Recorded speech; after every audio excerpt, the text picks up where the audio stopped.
It's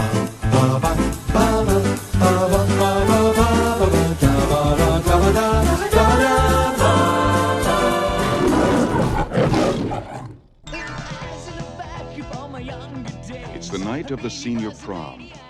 The Bates High School gym is alive with excitement.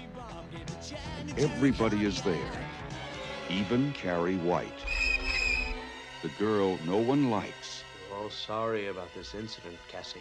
It's Carrie! And everyone makes fun of her. Carrie! The girl who lives in that creepy house with her crazy mother. Help the sinning woman see the sin of her days and ways.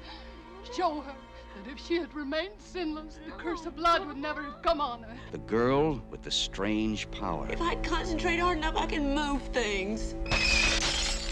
But tonight, no one will laugh at Carrie. If you don't have a date for the prom next Friday, would you like to go with me? She's with the best-looking boy in the senior class. He's trying to trick me again. She'll be voted queen of the prom. You know, I can make sure that you don't hurt Carrie White anymore. For Carrie, it will be a dream come true. Hello, I'm Thomas For Carruthers. everyone else, And it will I'm be Rhian Holmes. a nightmare. And today is Halloween. Boo, spooky. Ooh, is it? Well, yes. Could fool me. It's. I'll tell you when it is, because I've had to change everything around because of my life. So I've had to change everything around. So what was originally just going to be a month is now multiple months. How exciting! Today is the Thursday, the 13th of October, or maybe not. Maybe I've changed it again. But this is for Halloween. No matter when it comes out, this is for Halloween. Now, I think it was a year ago, probably more, the conversation occurred of, I mentioned Carrie or something, and you said, oh, I've seen Carrie. I was like, oh, really? Sacrilegious. And then you said the remake. Yes. Not the first remake either, the second remake. Yes, bloody Angela. That was my first experience of Carrie. And I'm going to say something that I know undoubtedly you'll disagree with. Oh, please. No, Rhian, I cannot do this today. Rhian, please. That was one of the worst films I've ever seen. No, listen, right? I personally, from what I've seen and read, I don't think Carrie is a story. I think it's very hard to do it wrong. Because it's just like the structure of it is just there for you. Like it's just pure, like episodic, suspenseful goodness. And I really appreciated what was the same about the two, and I appreciate what was different. And I just like, it's just good material. Okay, that is definitely not what I thought you were going to say, and I'm very thankful. I know it's not what you thought I was going to say, but I'm sure you'll have your rebuttal. Oh, thank God. No, I thought you were just going to out and out say that the new one's better. I mean, oh, surely not. This literally. No, I'm not going to be so arrogant as to say objectively that it's better. Do I feel that it worked really well? The ghost of Carrie White is descending on you to say, but which one? For our audio listeners, a bright light has shone at me. No, I think it works so well for the digital age and like high school, like transcending time. I think it's a very uniquely like teenage romp, and I think like the themes like have stuck with us to the point where you can adapt it for both time periods. And I think, I don't know, maybe it's because it's the one that I watched first, but I think I had more of a kinship with the 2013 version. But that being said, I enjoyed this a lot more than I thought I would. At what point did you... Okay, why did you not think that you'd enjoy 1976, Carrie? Well, for one, the fact that it had been remade twice didn't instill me with a lot of confidence, because I thought, okay, what is so lacking in the original that they feel they needed to change or to add to it? But then I noticed how similar they were. Well, the first remake, the Angela Battis, I think it was 2002, is a weird one because yes, it's a remake, but I don't know if you knew this. It was supposed to be the feature-length first episode of a television series. Oh, okay. So at the end of Angela Battis's Carrie, she's still alive. Carrie's alive, and her and Sue are going to go on and have telekinesis adventures. However, that sounds like hell. So that never got made. I am excited to hear your thoughts about like which ending you prefer out of all of them. Well, you know my answer, surely. Have you read the book? Yes. It was the how does first it end in the book? So, right, okay, so let's talk about the book then. So the book is entirely framed by it's not called the Warren Commission, obviously, but it's like a Warren Commission. It's called the White Commission. So it's told like Dracula. Like there is a chapter that is Sue Sell's interrogation after the effect that we see a glimpse of in the remake. There is newspaper articles. There is like a couple of chapters that you can flick, where it's like we get to read a chapter of one of the telekinesis books, and you're like, oh, come on, Stephen, I know what telekinesis is. So it's piecemeal, and it's back and forth, and it's all these things. So the book plays out. Actually, in many ways, the film and the way in which the film has planted itself in film history, in many ways, gives you the same experience as the book, because nobody goes into the films of Carrie not knowing about the bloody prom and because they have become so iconic. So in that sense, you get the same experience of the book, which has things of the whole first 100 pages or whatever. But then prom night came, and it's all all that sort of cliffhanger quality. So yes, it was the first King book I ever read. I keep my old tattered, desperately falling apart paperback copy. I read it on holiday. I also read Misery on that holiday, and that absolutely completely fell apart. That I couldn't keep it anymore. Wow. Completely. It got to a point near the end where I was literally reading a page, putting it to the side. It was just completely falling apart. How like aggressively do you read? When it's Misery, well, this is what Annie tells us. A used paperback is the sign of a good reader. There's two N's in my favorite nurse's name, Annie. Oh, you big kidder, you can't do Misery. Let's not. Annie apologist till you die. I know this. I do love Annie. I re-listened to our Misery podcast the other day, and multiple times Sam and Will just have to say, yes, but she kills kids. And I go, I know. I know. Oh, poor Annie. There's a wonderful podcast called The Rewatchables, and they did an episode on Fatal Attraction, another one of my favorite movies.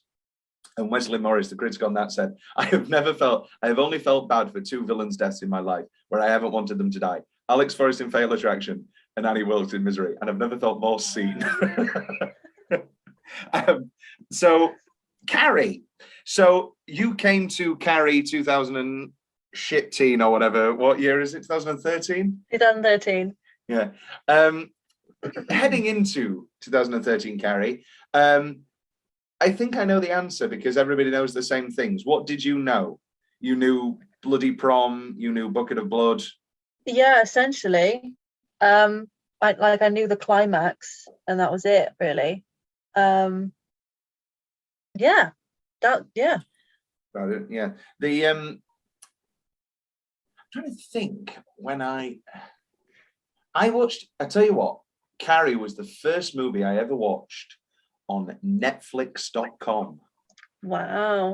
I got Netflix when I was a kid, and I was like a kid in a candy store. I was like, wow, look at all these, because I didn't have enough expendable income to fuel my raging, some call it an addiction, raging collection of DVDs and Blu-rays. So getting Netflix when I was a kid, I was like, oh wow! And Carrie was the first film I ever watched on Netflix, and I was like, oh, this is great.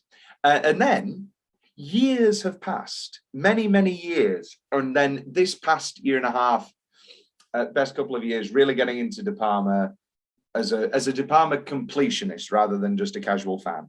I'd always liked Blowout and Untouchables and Carlito's Way and Carrie and Mission Impossible, obviously. But now as a De Palma completionist and more so a fan of the 80s thrillers, the erotic thrillers of De Palma, I am just an absolute De Palma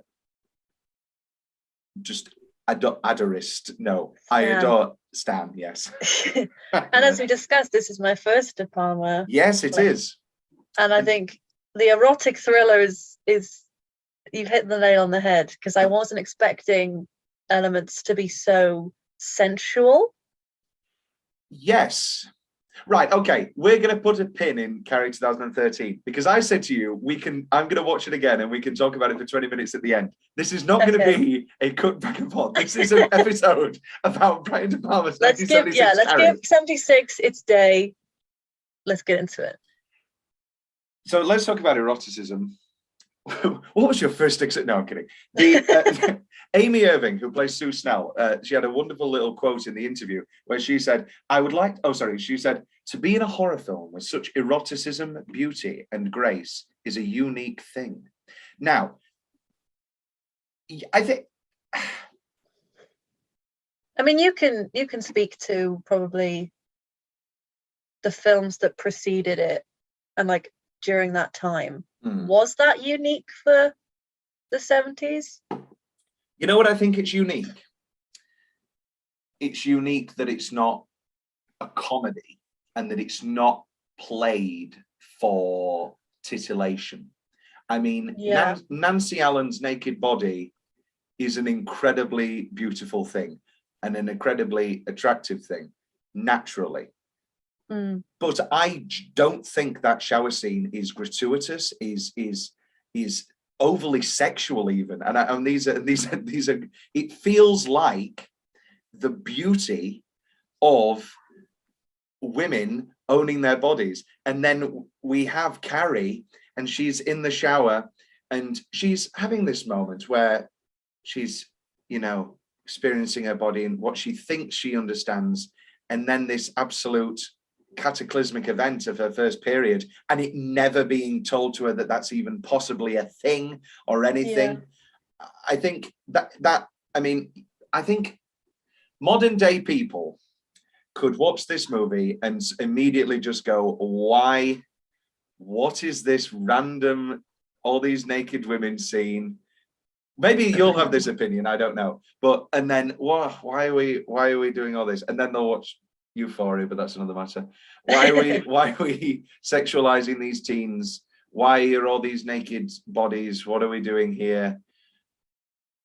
And I did wonder. It wasn't so much that I thought, oh, this is gratuitous. I wholeheartedly agree with you. I think what's really special about it is that it's female centered rather than being like, male gazy in that kind of sense. But then I did wonder, like, am I out of touch with the 70s, or like did girls just actually strip down butt ass naked in front of like all their girlfriends?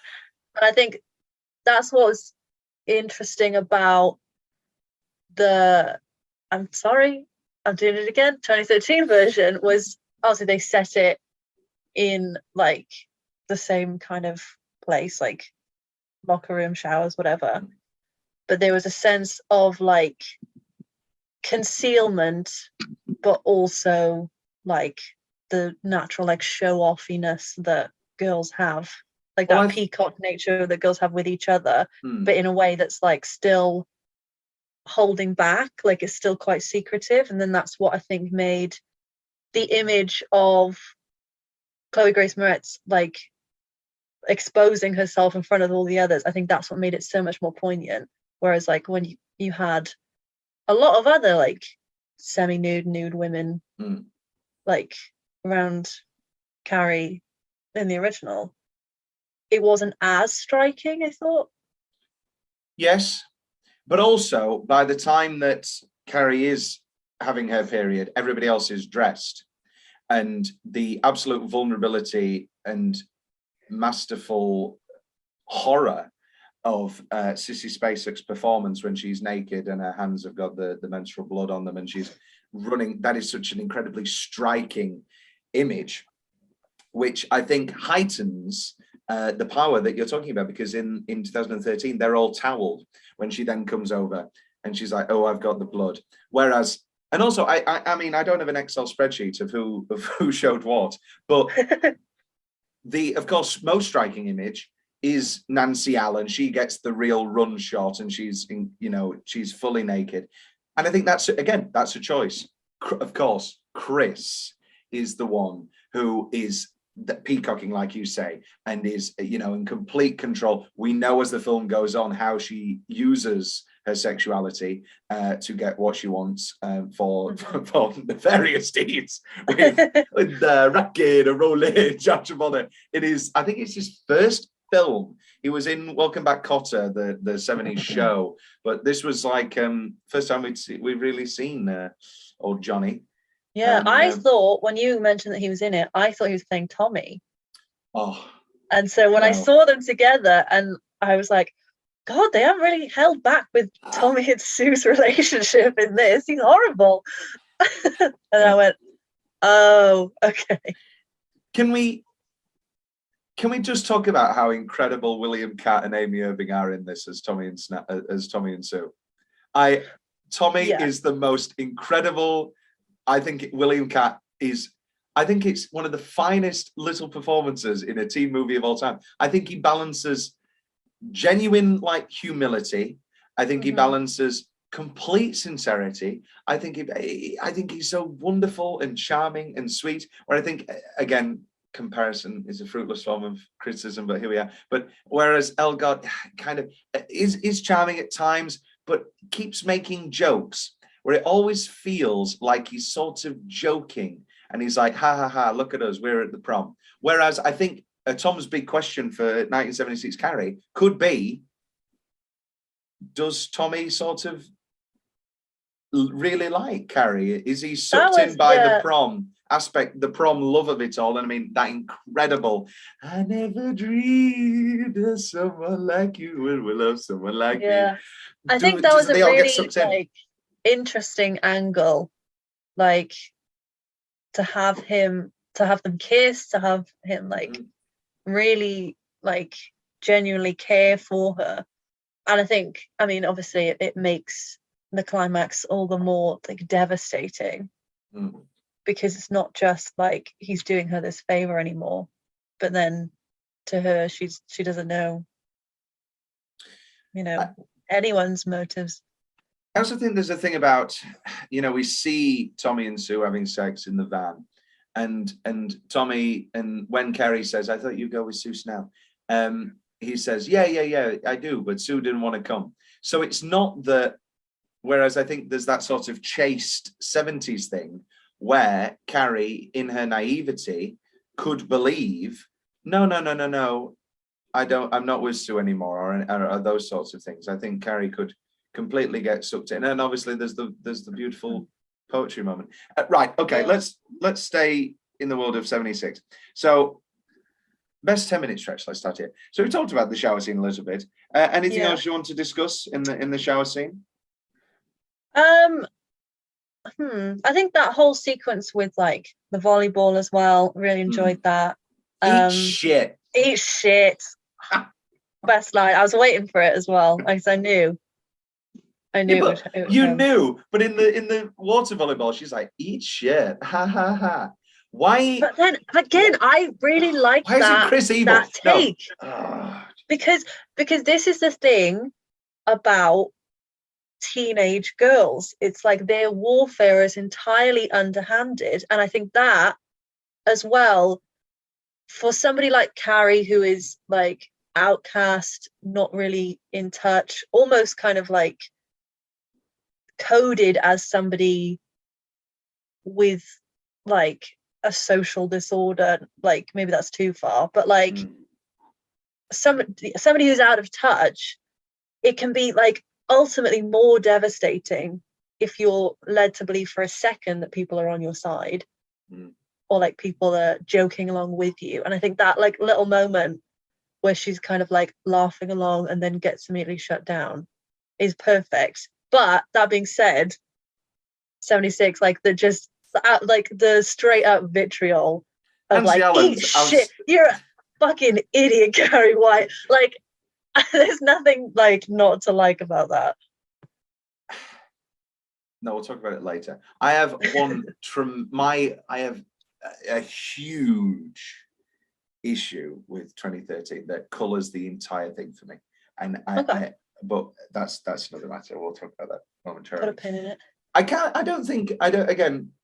don't think it can be underestimated how provocative and perhaps not controversial, but frank, honest, and powerful King and then De Palma's depiction of this period blood scene is. I think we are still nowadays dealing. I love, and they have that in the 2013 as well. I love the principal's reaction to the period when he just sees the period blood on Coach's skirt, and he's just like, do you need to go to the emergency room? Yeah. Take a lie down. And, I love both Betty Buckley and Judy Greer's reactions of what the hell is this guy on about? But it's a stark image. We're still dealing with a level of societal disgust around those sort of things, and those, it's so ingrained that it's a dirty thing, that I think it's a really provocative image, and obviously it's only punctuated by the religious zealotry and that whole angle of it. That I think like it's a motif that just stands the test of time. Like it hasn't lost its weight at all. Like this kind of idea of purity and shame, like in obviously the context of religion, but also high school, like the two states, like being trapped between the two is like just the perfect analogy. And like we said, like this kind of sexualization of like young girls peacocking to each other, and yet having the kind of good sense like not to like talk to each other about something as intrinsic as like a period.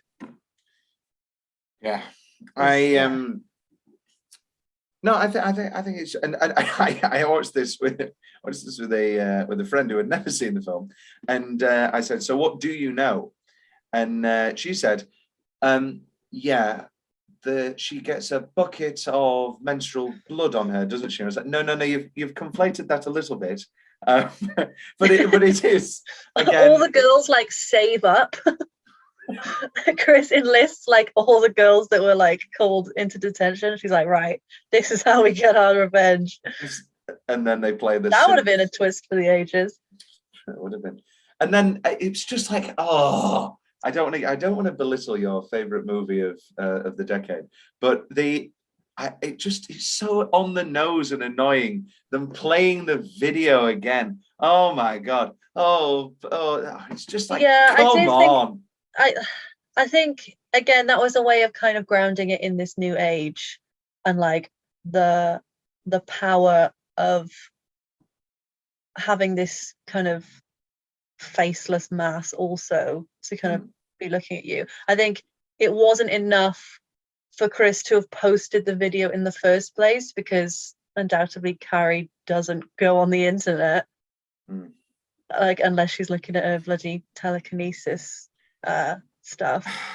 I tell you one moment I really did like was when she's got YouTube up. That guy, oh my god. If you press this, you can make it full screen. That I hadn't seen this movie in forever, and I thought, did they add a love interest for Carrie, like a little dweeb? No, he's literally there to show her how to use a computer, and then he's gone. And it's like, and then she's so thankful. Thank you, thank you. Yeah. And I can. In case you forgot Oh, that this is 2013. So obviously I watched all the interviews of Kimberly Pierce in her leather jacket. Oh, Jesus Christ, I'm such an annoying person. And I can just imagine her going, yeah, well, you know, she doesn't understand computers. Very, very annoying. I don't know, but she says that she's very good friends with Brian De Palma. I don't know if Rhian has seen 2013. I don't know what his reaction would be. Right, when it comes down to it, on a purely visual level, on a purely visually interesting level, and a craft level, sure, the blandness.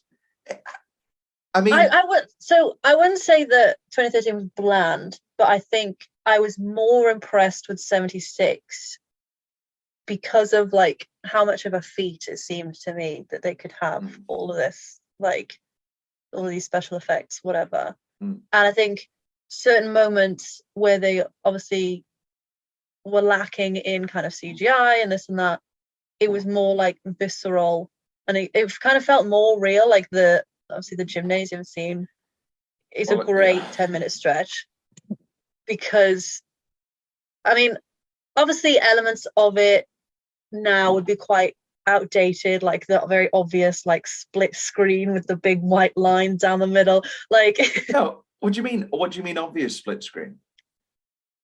Like, well, yeah, like, it's a split screen. Yeah, but like in a way that now through like a modern lens would seem a bit clumsy. Yes. But like I think the actual cinematography of it was brilliant, and so that kind of editing doesn't detract too much from it. But also, you know what I mean? This is the thing. So this is 45, we're going on 45 years. And your one note is with the split screen. 45 years from now on 2013, it looked terrible this morning with the CGI. And that is your opinion. Oh, you can't tell me that some of that CGI, that poor woman getting flown against that door, it looks outrageous. Also, right, I'm going to talk about this now, and then we're going to stay in the world of 76. She cannot carry, right, if we empower Carrie, yes, she becomes, I don't want to be blasé. It's school shooter territory. It feels horrible watching her have complete control of her powers and taking them back, and I know exactly what I'm doing, and killing these people viscerally. And also the way that you've talked about it with Chris and everybody else not being full cartoon villains anymore. Yeah. And the minute she throws those twins down and they get trampled to death. And what did those twins do? Say one fucking thing in the hair salon, say, "Oh, Carrie's a bitch," or whatever. It's outrageous, and it made me sick to my stomach.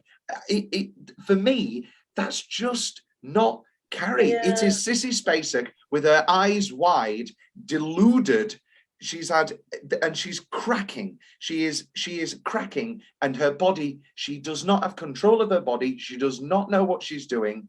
She knows what the only thing that she's doing completely intentionally is the car flip. But even then, it's retaliation. She's not fucking lifting the car up, crushing the car. Oh, Chris's face popping out and then throwing it into a petrol station. It's outrageous. It's a reaction. Carrie White is bullied and she is reacting. It makes me uncomfortable. The way that we see her using her powers, it makes me feel weird. It's a really interesting take. Like I really respect that you brought it to the table. Like this idea of her being out of control rather than like kind of cold and calculated. To me, I didn't really make that connection, because I feel like in both it's like a possession almost. Like she doesn't in both she's acting out of her usual character, or at least like it's been building to this for a long time. So neither to me felt really like out of left field, but I do see where you're coming from. Like, I think I don't know, because like in a way, and you're kind of rooting for her. She's smiling the whole time. Yeah. I'm not rooting for her in 2013 because, as you've already said, these people aren't cartoon villains anymore. I think that's what makes it. That's what makes it so like, kind of, you want to look away but you can't. Like, it's the fact that sure, they're redeemable. They're human beings, but they behaved in a shitty way, and it was like the straw that broke the camel's back, and then suddenly like they've had to pay for it. It's not the straw that broke the camel's back, because we've been watching the camel have, I was going to say, have back operations. We've been watching the camel get ready for the whole film. It's like, oh, I'm moving books around.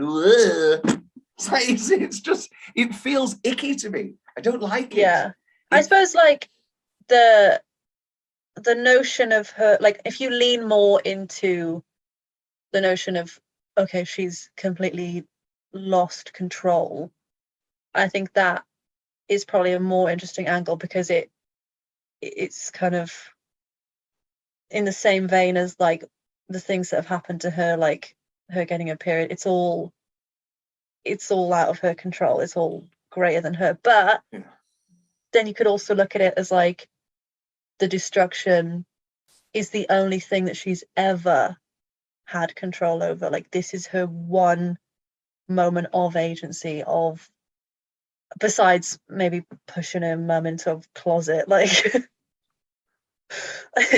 let's talk about mothers. You want to talk about mothers? What's that? White Chicks. Oh, I haven't seen. I've never seen White Chicks. You've never seen White Chicks? No, I've never. That surprised me. Brief pause while I blow my nose. Okay. Whilst you blow your nose, we're also going to deal with a fire alarm. You blew your nose. Fire alarm went off. Where were we? Oh God, where were we? Carrie. You were probably defending. You're probably defending. Also, why she's not telling? What is this sorcery that she is in this 2013 version? It goes beyond telekinesis. She's a witch. Well, I thought the whole thing was she is the devil. Like, as much as, you know, we all want to hate her mum, she's the devil. Oh, that was what we were going to say. Let's talk about mothers. Yes. Say it. I am a huge fan of Piper Laurie, as Margaret White and as other things. She's a Twin Peaks alum. I am also an incredible fan of Julianne Moore. And you would think that Julianne Moore playing Margaret White is just like tick, tick, tick, tick, tick. Boom. But they do this fucking thing where it's all like, oh no, we're going to be more realistic. It's like, oh, okay, so she's just, she's just a religious zealot. And she I don't know if 2013 is more realistic in this aspect, because like, obviously Julianne Moore's version is very, very like mentally ill, secluded, like cannot even really converse with people, whereas in 76 you've got this kind of chipper, like almost like Jehovah's Witness. Facade. I mean, yes, it is a facade, but if you think about, you know, people in religious spheres, they do have that kind of rapport. Like they do. If you think about, and I'm not going to generalize, like let's talk about like cult leaders. You know, they have this charm and zealous like way of dealing with people, but it is a means to an end. Like they want to convert you, they want to love bomb you, and I think that's a really interesting angle, because it then shows how she's used that on her daughter in order to get her to behave in the way that she deems correct. But obviously she can now show more of her true colors with Carrie. Yeah, I don't know, I agree. I liked them both for various reasons. You don't agree, because I didn't say I liked them both. I said You like Julianne Moore. I like Julianne Moore. Oh, so you didn't think this was okay. I was so well, then I disagree. I liked them both. I'm so underwhelmed. I love Julianne Moore with all my life. I can do the whole pharmacy scene from Magnolia off the top of my head. I love Julianne Moore, so I sucked on the man's cocks. I fucked on the man. I fucked on the man. Write it down. I don't know. It's just so draining. I literally watched it, and I was just like, oh, this is just scene by scene.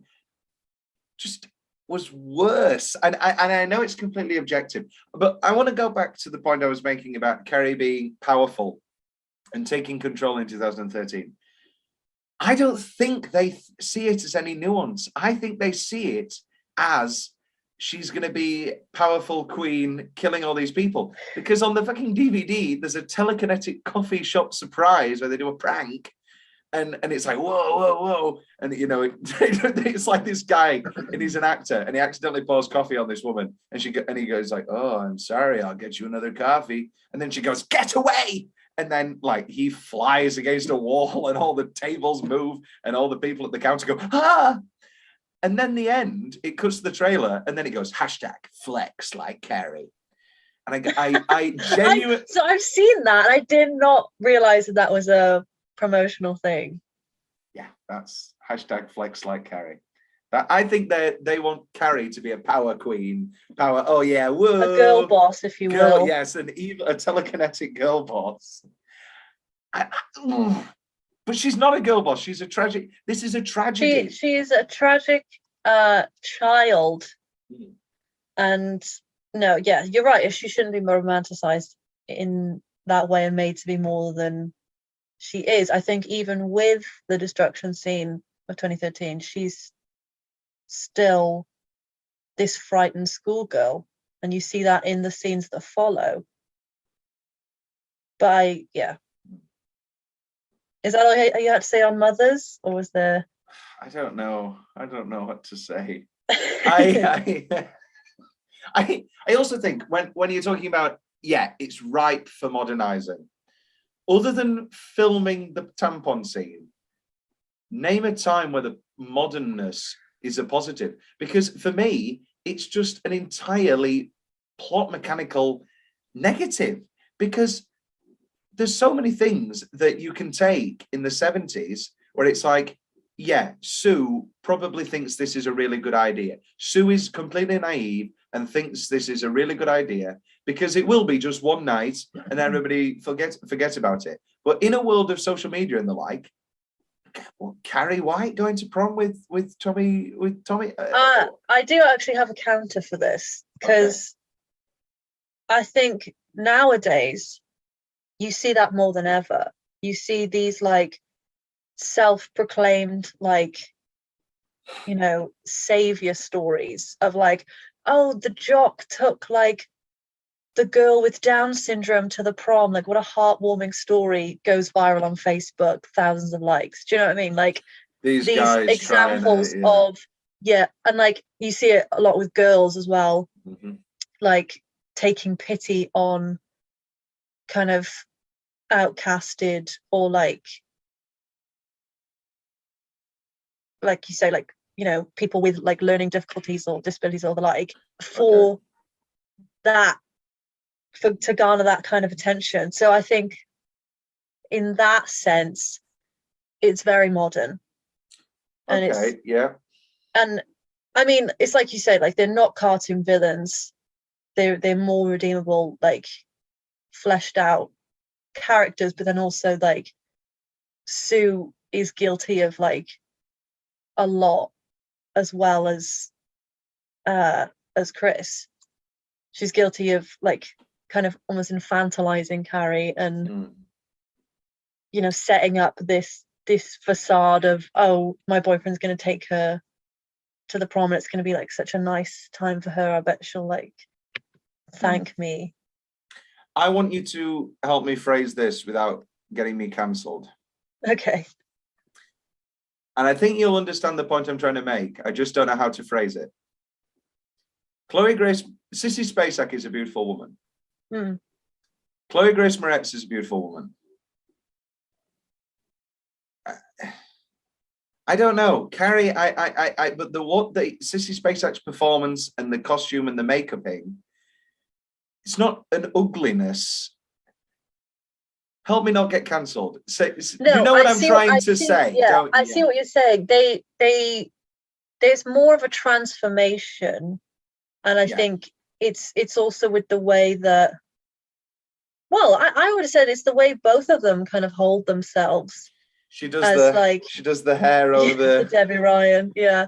Like both are tremendous feats of acting where they kind of just exude this sense of like discomfiture and like awkwardness, and that kind of shines through their like appearance. I could kind of see where you're getting at in terms of like, I feel like Chloe Grace Moretz's Carrie is a bit more Hollywood. Yeah. Like she maybe like wasn't made to seem like ugly or outcasted enough in the beginning. But I don't know, because I think that could have also been too easy to cast someone who's not kind of conventionally attractive and to like and I mean it is all subjective anyway, of course. The disclaimer. Yes.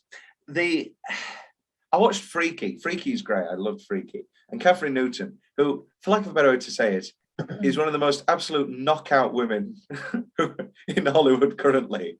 And she's like, oh, I'm so shy. Ooh, nobody likes me. And it's like, next year you're going to be in a movie where you're Rachel McAdams in Mean Girls. Like, there's and here you're going, oh, I'm so shy. And it's just like, it's quite ridiculous. But then also like, that I think that's part of it with Carrie is like, she's not ugly per se. Like, it's more so her chat. It's more so says herself. Like, it's just with how she's been brought up to view herself, not in kind of this not vain, but like self-centered way. Like, she's not been taught to view herself and her desires as a good, healthy thing. And of course.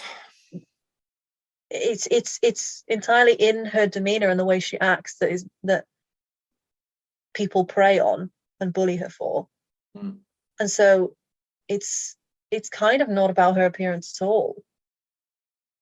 Yes. But then obviously you have the prom scene where everyone suddenly realizes in typical movie fashion that she was beautiful all along. But in this sense, it's like, yeah, she was beautiful all along. And I think, like, I'm not saying that Sissy Spacek didn't do that. Yes. That was a great moment as well. Again, maybe I'm too attached to 76, but watching them both yesterday and today, I literally was, in my head, I was thinking, oh, Rhian's going to love 76 and she's going to see why I wanted her to watch it all these years. I do think that, like, seeing it, I was like, okay, there's a reason that this is iconic. Like the visuals, like you said, the wide eyes, like the familiar things. Like, I can see why they like stood out to people. And I think had I watched it first, I might have had more of an attachment like you. Yeah. And thought that the reboots didn't really hold up in comparison because it doesn't have those same like visual moments. Obviously, like, the events that are happening are the same, but you don't have those kind of frames that you think, oh wow, like that is Carrie. No, I literally just thought you would be like, oh, this is so much better. I think maybe I'm naive. I just watched the two of them and I was like, this is so much. I just felt so drained this morning watching the remake. I was like, oh, it can't be that bad. I hope I agree with Rhian. And then I was like, this is terrible. This is a god awful. I don't know. I think we live in godless times. They both have a lot of merit. We live in godless times. That is true. I'll drink to that. Again, so just such a better exchange than we live in godless times. Oh, I'm so sad in my laundromat. I put here, no handling of tone. Literally go scene by scene and watch both back to back. Maybe that's cruel. Let's go back to 76 and do 10-minute stretch. We talked about the shower scene at length. Margaret goes to see Sue's mum, who is Amy Irving's real mum, Patricia something. Oh. And Irving, maybe? No, Pointer Stat or something. I'll find it in a moment. But yeah, no, they cast Amy Irving, and then they were like, oh, what about your mum? Because Brian De Palma has done that before. In Sisters, Jennifer Salt's mum played Jennifer Salt's mum played Jennifer Salt's mum. And he's done it, he did it before as well. Oh, pardon me, my gas. Where is it? Priscilla Pointer. Oh, Pointstat. Or as he said. Yes, I very much enjoy that, and I think it's just a more interesting version of Margaret. I think there's more depth in the Margaret of 76, where we get the facade, we get the zealotry, we get the abuse, we get the moments of vulnerability. Whereas with Julianne Moore, it's like they think that they're adding more to the character, and they're like, maybe she's not evil, maybe she just loves her daughter, and maybe she's mentally ill, and maybe she self-harms. And I think it all is in the guise of building the character and layering the character, but in many ways just makes her into this sad, moping, one-dimensional thing. Yeah, I think it definitely is one note. But then you gotta think, like, with 2013, you see why Carrie is the way that she is, because she doesn't have like a model to look up to. I think, I don't know. Do you not get that with 76? Well, yes and no, because it's like I said, she obviously, her mother shows more of her true colors in the privacy of their own home, but then if you would see like her public versus private persona, surely you would develop one as well. Whereas Carrie just has like one. But she can't have a public persona because she's afraid of what, please, Mama. Yeah, I suppose. Please, Mama, tell me I should be nice. I should make friends with people. Try and get along. Well, that's the thing. That's the crux. Like, she wants her mother to show her or tell her to get along with other people and to be kind of agreeable. She just wants 76 affirmation. mother is agreeable to an extent. Like, she gets along with some people in her day-to-day. We see her with one person and she's just trying to get money out of her. I'm here on business. I'm here on the Lord's business. How are you? And the doctor. I love and the doctor as how's your husband? And the doctor just feels very antiquated, like she's still living in the 50s, even though like it's 76. Yeah. Margaret, yeah, Tommy's poem in class.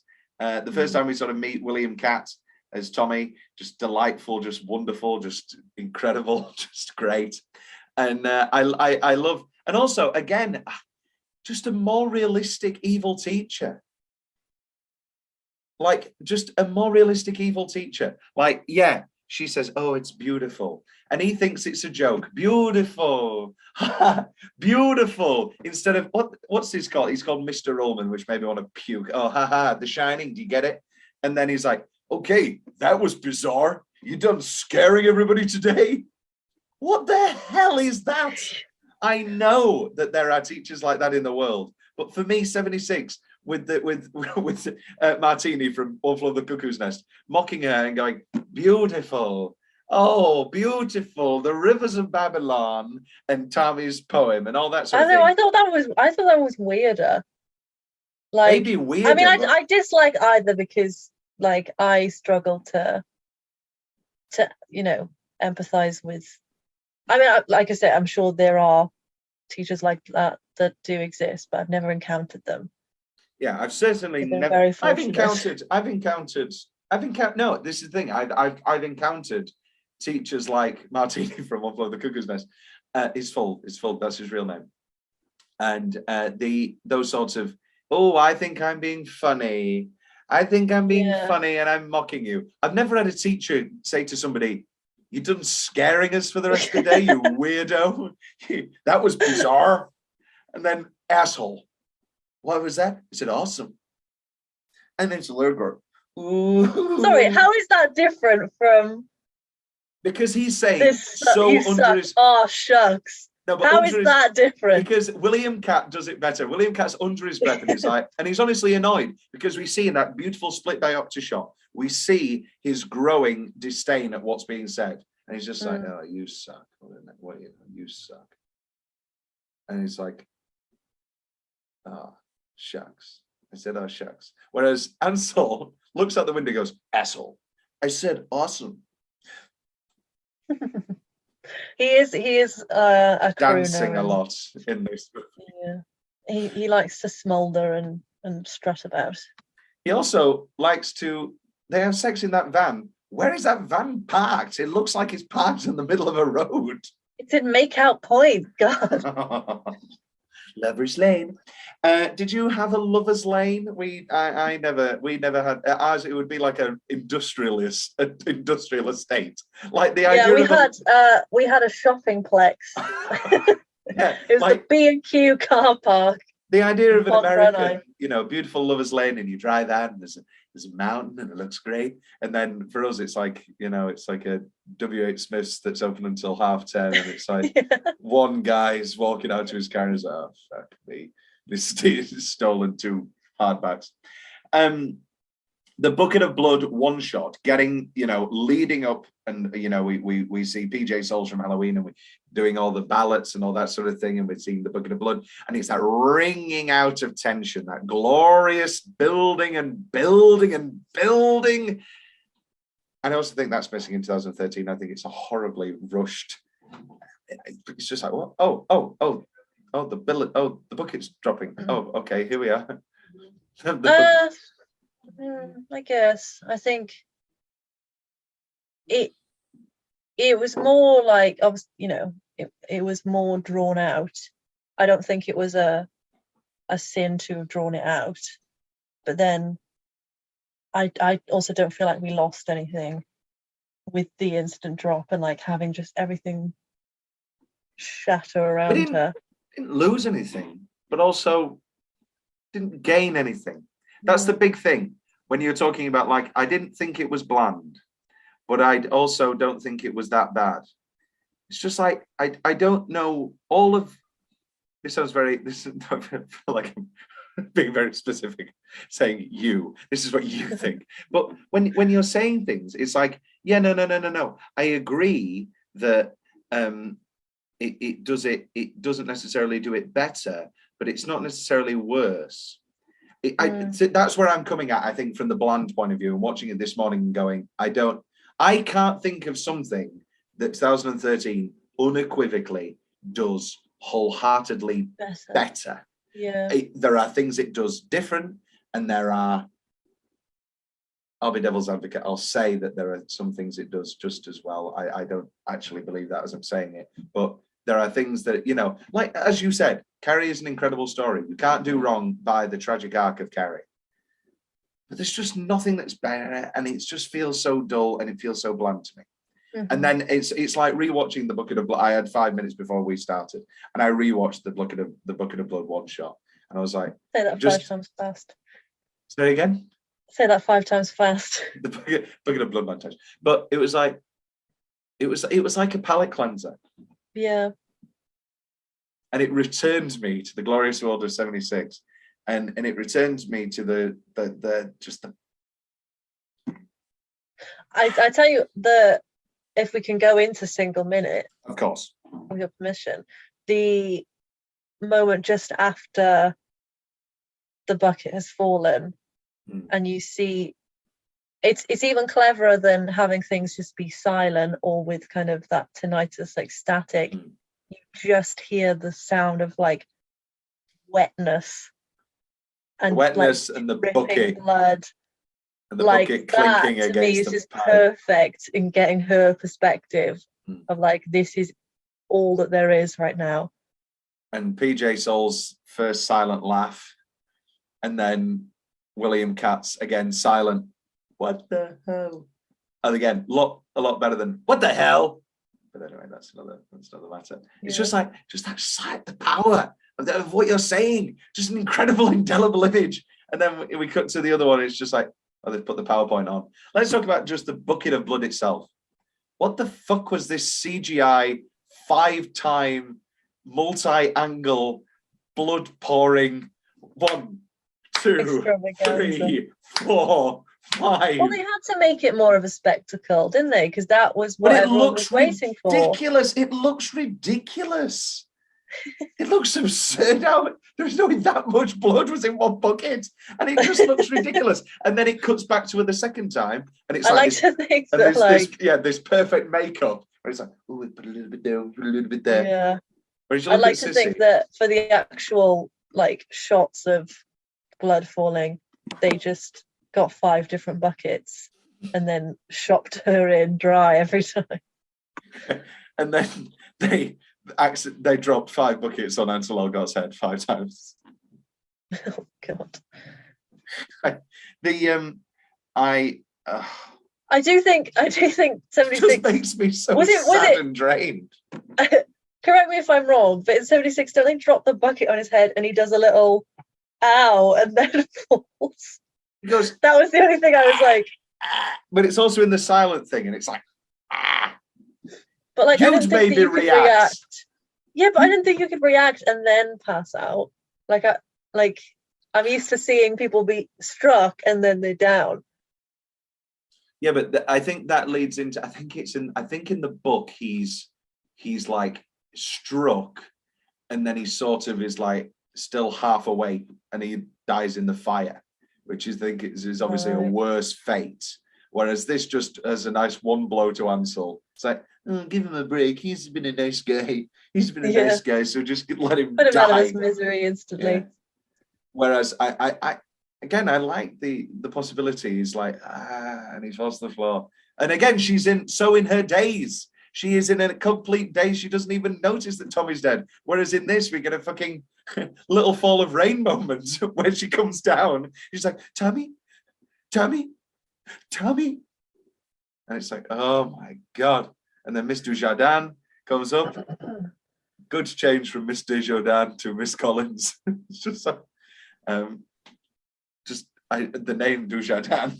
Anyway, I mean, that's a ridiculous comment by myself. But any other nominations for best single minute? Are we on to 7? Are we staying in 76? Yeah, I've got tons. The principal being uncomfortable with the blood. Cassie. Flipping the thing. It's just a great scene. Everything's a great scene. Chris getting slapped. Great. You can't do this. You cannot do this. They can't. That was interesting to me. How they kept it for 2013. Not even that, but like, so I talk about how redeemable they are in the 2013 one. I think that kind of gym detention scene was the only time where I was kind of like, oh, I feel a bit bad for Carrietta. Oh, come on. Like the amount of times, like obviously the Carrie slap is the notable one, like, she's pulling like herself together. Yeah. But then the Chris slap and the like shake. I'm like, this woman, she would be seeing some real disciplinary action. Not in 76. I don't think that's what I was saying. That I think it's surprising that they kept it for 2013 when she slaps Carrie in the shower, because you watch it in 76 and you're like, oh yeah, teachers in 70, yeah, they're just whacking them silly. But I love Bessie Buckley in this movie. That's another performance I absolutely love. I also think it's an important choice that she dies in this film. It's that daze quality. In that, in her days, she sees her laughing. She sees everybody laughing. Whereas I think unequivocally, we know that Miss Collins wasn't laughing in that moment. The moments where we do see her out of the daze, she's not laughing, but she's so sucked in by this daze, and that's one of the things ringing around in her head. You know, oh, you look beautiful. You know, you're going to be fine. They're all going to laugh at you. They're all going to laugh at you. Oh, again, it's one of those. I talked about this a couple of times. You're like, I love what she's having and all that sort of thing, but they're all going to laugh at you has been so overdone and so memed and all that sort of thing. But then when you watch the film, still works like gangbusters. Still works. I don't know. I could have done with less of it. No, that's like that kind of soundscape. Like I feel like because they take a break from it and then they go back into it, and I'm kind of like, well, you've lost me there.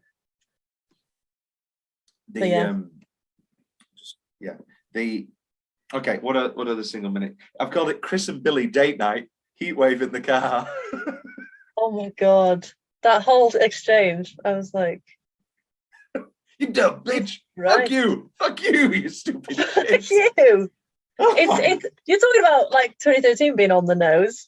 What's more on the nose than that? We need to show that they have a dysfunctional relationship. Yeah. So don't call me a shit. Yeah. You dumb shit. Just like chugging a beer. I also like, I don't know, I like that Billy's a bit of a dumb dick. And well, yeah, he is. Like, yeah, but not in your movie. I'm calling it your movie from now on. My movie. He's just like a horrible abusive guy, and he's just like, this isn't some tampon prank. What does he say? This isn't the tampon thing. This is a real criminal assault. No, we're all going to go to prison. And I mean, I know he hits her in the car, but yeah, it's just like, oh, okay. So yeah, I think John Travolta did really well to up that kind of like meathead quality. I prefer sexy evil Chris to realistic put upon in a relationship with a 30-year-old not at the school Chris. Yeah, I think we're talking about agency and all that sort of thing. I think he removes the agency from Carrie. From Chris. I think I mean, again, it's a cliche, and you can say that it's dated of the, she's using sex and all that things to get what she wants. But I just think that's a lot more of an interesting angle than, oh yeah, I wanna bully her, but I've getting pushed around by this 30-year-old who's not from the school. Yeah, I think it should definitely be her. Well, it is her idea. Yeah. Like throughout, and he's the one turning around being like, oh, I don't know about this. Yeah. Until the final moment, like, you've got to see this plan through. I was hoping we'd get a chance at the end to talk about the piece of history that was Broadway's Carrie. Of course. The musical flop. Unabashedly one of my favourite pieces of theatre. Genuinely. Yeah, I really like Carrie the musical. I have never listened to it. I know this is going to be a big black hole. I genuinely, I was going to do this as well, but I thought we're going to have too much to talk about because I nearly reread the book and I was like, we're going to do that as well. So well, we can talk about it at the end. But the one thing that you reminded me of was this interpretation of yeah. I know Chris that song and Billy. Yeah. Yeah. Chris is she's the best of both worlds, really. She's this kind of superficial, like, cartoon villain to her friends, but then you see like there's a tiny little refrain where it's just her alone. I shouldn't have done it. Not the blood. No, this is before all the Carrie shit anyway. Oh, right. But I thought, where you see fuck it. her. Let's get some blood out of buckets. Writes itself. No, you should write it, honestly. Write the reboot. I need to write Misery the musical. That's what I need to write. Yes, that. And I'll be Annie in drag. Why are you writing anything else? Just get on that. This is true. Yeah, no, you see this kind of like beaten down, kind of jaded side to her, and it's unclear as to whether it's because of Billy or her dad, but you see kind of a glimpse into her world as like maybe things aren't so picture perfect, and I think that was all that they needed, rather than have this kind of thing of like, oh, she's a beaten woman. But also Billy is the Billy that you would prefer. He's a stupid shit. That's good. I look like an angry Diane Weist. All my penguins point due east. Sorry, I'm sure you made a great point, but I was just thinking of Misery lyrics. And I'm kidding. I'm kidding. But also, we know of this guy. So they have the huge 80s original production. It's a huge critical commercial failure. But they've had a recent revival now where they've put in fucking telephones, haven't they? And that was quite an off-Broadway success. Yeah. So yeah, surprisingly, when they modernized it, I just like, I don't know what like the ins and outs of like how much they changed, but to me, it's just perfectly like 80s. 80s not in the literal sense, but like it's kitschy and it's camp and it's teenage. Okay. But you've also got the horror aspect, like as an undercurrent. What? And not like the two don't cancel each other out. Like it's just very well done. There's only one premiere cast recording. Is that what I'm downloading on Spotify? Yes. Okay. Michael Gore. And we need to add an addendum to this in a couple of days when you've listened to the whole thing. Ideally, watch the bootleg as well. There's a bootleg. And it should be of original.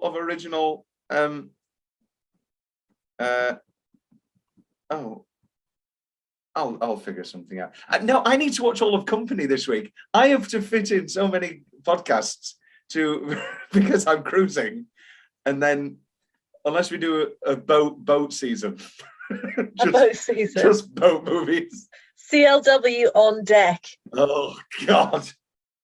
What about the Wizards of CLW on deck with what were the other ones on the mashups? The Disney Channel mashups. That's So Sweet Life of Hannah Montana. Sweet Life. Wait. Sweet Life. The Wizards on Deck with Hannah Montana. Disney Channel mashups. I want to find what the most outrageous one was. This is a wiki list. How do we get here? Okay, here we go. Take This Job and Love It. What? Austin and Jesse and Ali All-Star New Year. Oh. Multiple series cross. Oh, sorry. Raven About Bunked. No, this is what I Raven's Home and Bunked. Yeah. That's So Sweet Life of Hannah Montana. That's what I wanted. Wizards on Deck with Hannah Montana. Monstober Spooktacular Weekend. Okay, that's enough of that tangent. I thought it'd be funnier. I thought there'd be one outrageous one that we'd forgotten, but there was not. Other best single minutes. Tommy asking out Carrie, absolutely delightful. And the first time, it's a fun scene. The second one's always weird to me, and they've never been able to crack it in any version because like he has to try again. But they keep the same line of, you know, I've got to keep asking. Gotta keep pesky. I mean, I thought I half expected it to be done better in 76 because that was like more acceptable. Like, I mean, have you seen the College Humor sketch where it's like a woman talking about her experiences with men and like her grandma talking about how she met her husband, and it's the same dialogue, but it's framed as like a romance and then a horror. It's like, he wrote me letters every day. He wrote me letters every day. I think you've brought this up on here multiple times. I Probably. think that rings a bell. Because then it's a little Easter egg for long-running fans. Oh, if you can yes. figure out when I said it otherwise. What are other Easter eggs? Other Easter eggs are piecemealing over the original episodes, my miserable relationship that ended just before we started. Yeah. It's like, okay, so she left, there was a holiday, he really doesn't like Welsh people. It's just piecemealing it all together. Also references to Titanic, just littered everywhere. Oh, constantly. Somebody needs to literally listen, and when I say somebody, not me, needs to listen to every single episode and make a montage of me doing the exact same things over and over again. I wish there was a way that like you could look through the archives and they could just do it. One day. One day. Will not be an episode. We will not do an episode on one day. Oh, wow. Oh, one day. Tommy asking out, Carrie. I've just said this. Candlelit dinner, absolutely beautiful, very gothic, very camp. I think Carrie 1976 is quite camp.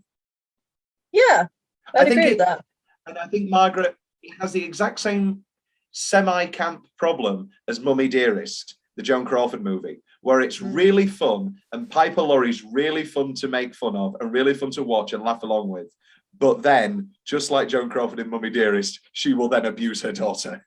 You're like, oh, this isn't it's a really fun camp movie, and we can all have a laugh. And then she's like, that's the thing. I think with 2013, they knew they wanted to lean more into like the realism, and like have more moments that were just like chilling. But then it meant that they had to kind of shirk on the, like you say, like the campness and like the little funny moments in between. Like you have less of those, I think. Yes. Other best single minutes. The spinning dance. I never dreamed. Beautiful. Just absolute. And the intoxication of that moment, and she's in love, and or maybe actually I don't think she's in love. I think people like to look at that and paint Carrie as this terribly naive woman, and she's like, oh my god, I'm madly in love with this man.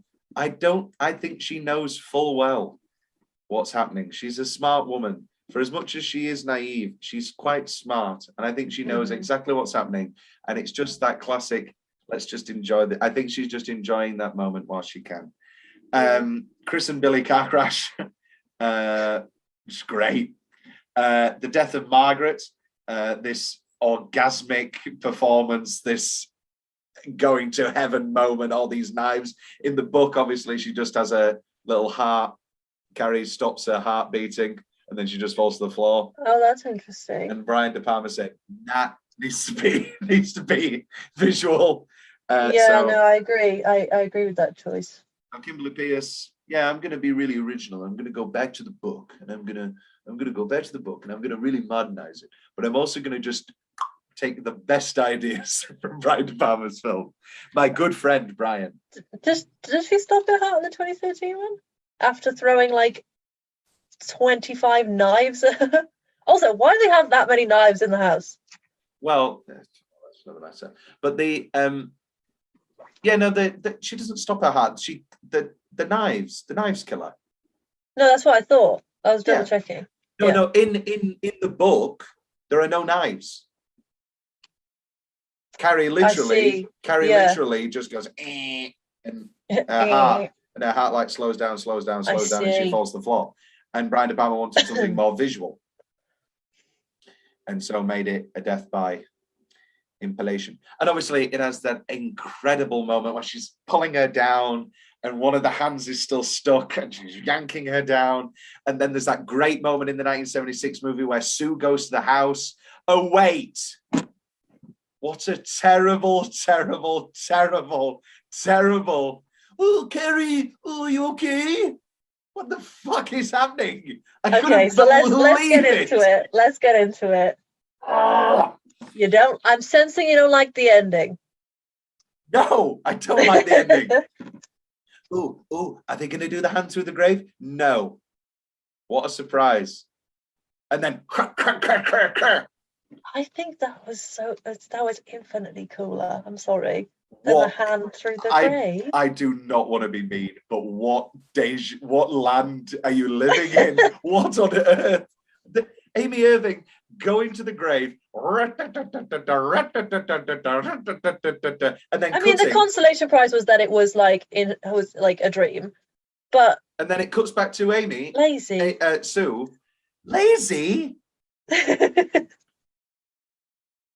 don't know. I think again, it's camp, but 2013 could not have pulled that off, so they had to do something different. They had to do something that was like a nod to, oh, maybe her spirit is still alive. Have you seen I didn't send you the alternate ending for 2013, did I? Or have you seen it?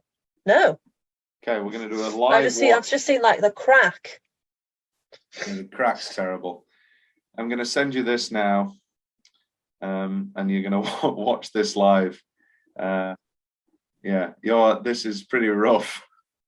Okay, we're going to pause for 2 minutes. And we're back. Rhian is now going to watch this ending. I'm watching it in real time. So when you say, outdo themselves, they try. So whilst you watch it, I'm going to just talk about something that they put into the 2013 film. They put in that Sue's pregnant. Yeah. And they put that in. And then they have this terribly shoddy little moment that stays in the original cut where after being carried or whatever, she touches her belly and she's like, ooh. Because in the book, there is the final things is a news article and it's like a 5-year-old girl who maybe has telekinetic powers. And it's like, oh, there are other people. Oh, that's the ending, is it? Are you watching it now? No, I meant in the book. I'm watching the alternate. I'm sorry? Yes. So Rhian is currently watching Carrie's hand pop out of Sue giving birth. Now, do you think they made the right choice with the gravestone cracking or?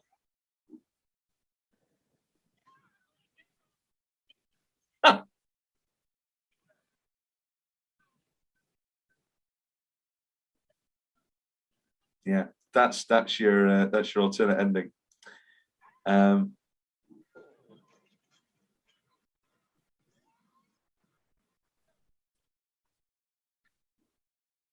Rhian just watched that.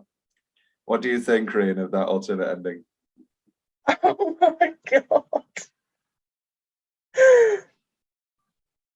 Oh my god! Kimberly Pierce was like, "Oh yeah, I'm gonna beat that incredible ending. I'm gonna do a better jump scare." No, I did not care for that. That's the thing. They knew they couldn't pull that off. They knew it didn't fit the tone of the rest of it. They couldn't have Oh yeah, because tone is something that they handled like a charm. What else do we do in the show? We barely talk. I'm getting seizures knowing that we only have 34 minutes left to talk about incredible original Carrie. Oh, my Carrie, my Carrietta White. Let's talk about, you know what? These are my final notes on the Carrie 2013 movie. And then we're going to talk about Carrie 76 for half an hour, no interruptions. You cannot compare, you cannot do anything. Every time you compare, you owe me £1. Okay. Can I talk about the musical? Maybe, yes. Okay. Final notes on Carrie. Kimberly Pierce on Chloe Grace Moretz. Chloe understood completely what Carrie was going through because she was also being bullied for being beautiful and successful. Wow, great quote. Really empathetic towards. Anyway, evil teacher Mr. Ullman. I've talked about that. Sorcery and witchcraft. What the fuck is Chris texting Sue for? Your girl looks good. She won't for long. Oh, just makes me want to puke. Just makes me want. Some idiot said in a boardroom, "Why does Sue go to the prom? Why does Sue go to the prom?" It's like, oh, maybe because she wants to see Tommy and Carrie have this beautiful moment because she's an empathetic young woman who has done this whole thing for this young woman and wants to see the beautiful moment that might occur. Your girl looks good. She won't for long. Terrible. Why is Chris texting that? Chris isn't a dumb person. All that Sue needed to do... She knows that Sue would come and stop her, but... All that Sue needed to do was ring the school or somebody and text somebody there and say, text Tommy. Tommy, get Carrie out of there. Something's going to happen. Yeah. But then there's always moments like that in thrillers or horrors where you're like, why the hell are you acting that way? Like, you can be the backseat driver. You can be the self-righteous audience member going, get out of the house. But they're not going to get out of the house. It's going to be a bad movie. It's a bad example because we're not talking about Sue we're not talking about the person in danger and they are being overflooded by emotions. We are talking about Chris, who is a calculating young woman who has planned this entire revenge. She has gone to the extent of bleeding pigs. She has done all of this work and she's going to throw it all away by texting the one person who she knows doesn't like her anymore. Maybe you can admit, I can admit that there are problems with 76. I'm going to in a moment. You can admit that that's a problem. Maybe she thinks like, oh, she needs to keep up appearances for Carrie's sake. She can't allude to the fact that anything might be wrong. So she's going to go down there and try and reason with Chris herself. I don't know. Also, Sue going to the house. Look what you've turned me into. Terrible. Absolutely terrible. Why would she say that? And why would Sue go to the house? And why do any of it? Why make this movie in the first place? Oh, because people can bully on phones now, of course. Yeah. Talk about the musical, and then we'll talk about 1976. Sell me on the musical. I've already downloaded the music, and I believe it's the same people who did the score for Footloose, so I'm in. But sell me on the musical. You don't. Not that you need to. I love musicals. Well, like I say, it's kitschy. It's teenage, and it just captures the essence of, I think, both versions without showing too much of a bias, and also being its own entity. It can't really be done wrong unless you have. I mean, I've seen it done with a very small budget in a very small theatre with a cast of about 10, which is all it really needs, and it's been wholly impressive, as if I'm sure just as impressive as if I'd seen it like on a big stage. That they literally used like fishing wire for like some of the telekinesis things, and I was sat in this tiny auditorium. I'd seen it 3 times because I was working front of house, and I was sat watching it like, how did they do that? That's so cool. I had a moment like that with Dirty Dancing the other night. They did a quick costume change, and I was like, "Oh!" Honestly, my object impermanence when it comes to theatre. I'm like a child. I watched Back to the Future twice, still just bamboozled by how they pulled everything off. You're talking like you're Hugh Jackman watching Christine Bale's act over and over again in The Prestige. You're like, I don't understand how they do it. I don't understand. I don't know how they do it. Gentlemen, you intrigue me. Yeah, love Carrie. All the all the moments that I think you would consider to be like the notable moments are punctuated by a song. Good. And is Margaret tastefully. White, this is the big question, is Margaret White a character that's going to be added to Tom's list of roles I was born to play?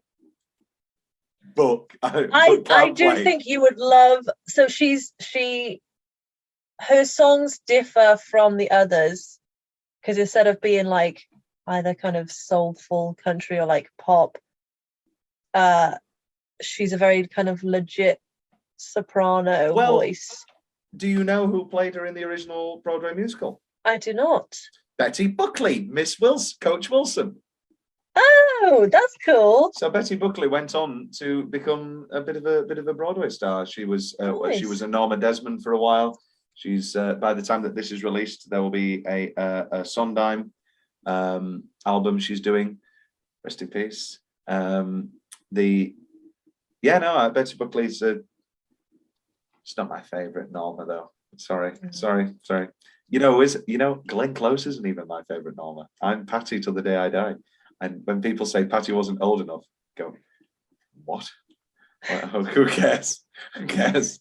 Anyway, Yes. yeah, she's very formidable. Because I always think like with either films that are like very iconic or scary, I always wonder like, giving kind of your antagonist a song, is that just going to completely like trivialize it? But it didn't. Like she holds her own. Like it's very, intense, without being like entirely separate from the rest of the soundtrack. So yeah, I think potentially could be. Does she have a big? When are we going to do an evening of Carruthers Cabaret where I sing all the female leads I should be playing in a downer key? I know. I the more we talk about it, the more I need you to listen to. I forgot what her song's called. Curse of Blood, probably. That sounds fabulous already. It's so good. Say it. And Stay Here Instead is like her little. Sounds wearily reminiscent to Stay With Me from Into the Woods. Well, it's got that kind of eerie lament quality to it. It's very similar, because she's trying to get her to stay, and then it's all the, and then it goes into I remember how the boys would dance. Oh, so good! You're gonna love it. You are gonna love it. Even if you hate all the other songs, you will like Margaret's. Of course. I mean, come on. And I see on the Broadway cast recording it's the wonderful Marin Mezzi. Mm. Wonderful, yeah. Beautiful rendition of Losing My Mind at Sundance concert. And then she died, I think, 5 years later, or on some. I'm not going to say anything as fact. Wonderful performer, unfortunate death. Mm. I think you should recognise Tommy and Sue as well. Oh.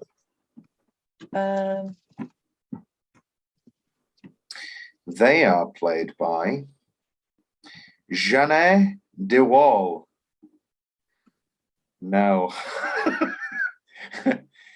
Ben Thompson.